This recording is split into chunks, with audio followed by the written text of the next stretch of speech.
Welcome to the Music Business Show. This podcast is sponsored by themusicbusinessschool.com. Now, let's talk business. Hey, hello, I'm with Kyle today. How are you, Kyle? I'm great, Dominic. I really appreciate you having me on today. Hey, you're welcome. Can you tell me a little bit about yourself? Because I know you run the Audio University, but tell me a little bit about yourself. Yeah, I am an audio technician. I mean, now I design audio and video systems, but I started out as a musician back in high school, wanted to record my own band's music, and that came with a little bit of a learning curve. By the time I got to college, I realized that I actually liked tone and timbre more than I liked music. And so I sort of switched sides and started focusing really on recording rather than playing music. I've created this audio university. It's an online resource to help people, learn how to do audio production at home. And Are you? Do you still play music a little bit? I do play music a little bit. I play guitar. Mm-hmm. Yeah, far less now. You know, as things in life start moving in, some things need to move out a little bit. But I'm still passionate about music. That's where my roots are too. And yeah. Okay, so now you have this this online school, and you started this when? I started it in September of 2019, so very new, very new. And are you happy with the results so far?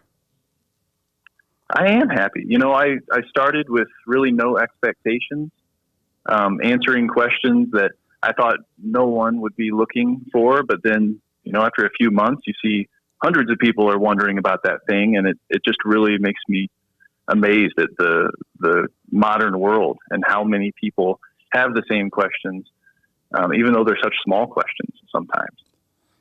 But your videos are really, really clear. And the way you write also your blog articles, it's very clear. I mean, if someone is looking for nice article and understanding the actual topics, how that works, I mean, you're great at it. Seriously, you're very good. Well, I really appreciate that. That's kind of where I see my talent. I've always loved explaining things intuitively to people. I've always, first off, had a passion for trying to intuitively understand science. I loved physics back when I was in high school, and then I started to learn the physics of audio, and that really made me switch over to audio, like I mentioned before. I've always kind of had a passion for trying to simplify concepts and almost translate them so that other people can understand them in an intuitive way. Would you like to have your own brick and mortar school someday? Brick and mortar, probably not. I would love to see Audio University online grow. But, I think that I really want to focus on the online aspect of it all. Mm-hmm. It's a good way to reach people, of course, people from all around the world, right? Absolutely. Yeah, it's very, very interesting. Do you think, maybe it's a little out of the topic, but do you think there's a lot of employment opportunities in this field? Absolutely. I think with the pandemic that is striking every country right now, there's even more opportunity.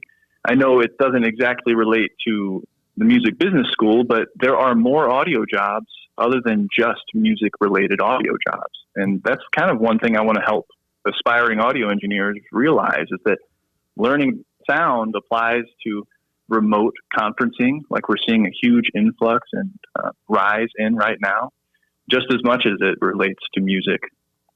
And what tools would you suggest to an indie touring band to bring with them to avoid any potential problems? Is there anything, like, I want to have my toolkit, is there anything I should bring with me to make sure everything runs smooth? Yeah, I mean, as far as things that musicians should bring, from my experience in live sound, it's always better the quieter the stage can be.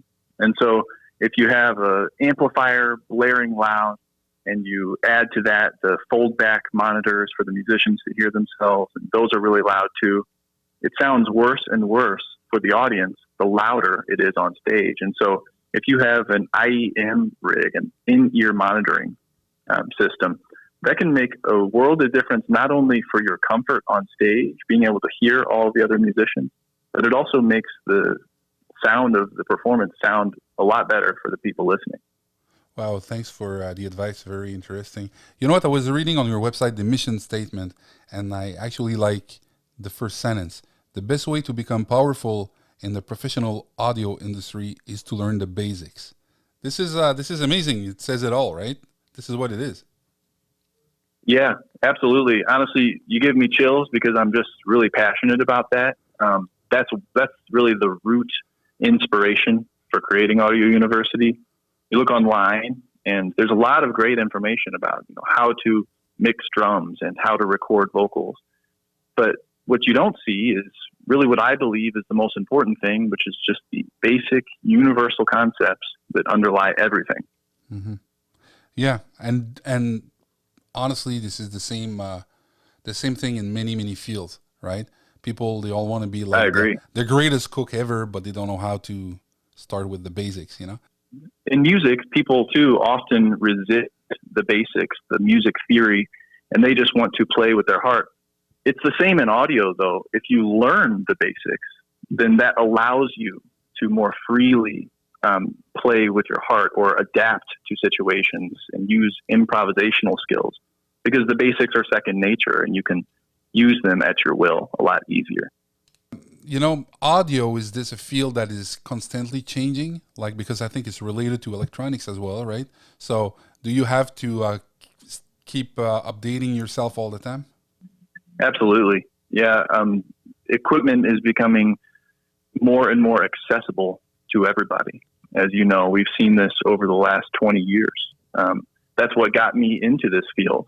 I was the age of playing in bands for the first time, being in high school, at just about the same time as audio interfaces were available for less than $100. And so you see more and more people starting to do this stuff themselves as the technology develops. Hey, Kyle, thanks a lot for this little interview. It was very good to talk to you. I'm reading your blog, I'm watching your videos, and I suggest all of our listeners to do the same. It's very interesting, and you do a great job. Hey, Dominic, I want to extend the same congratulations to you and what you're doing. Keep it up.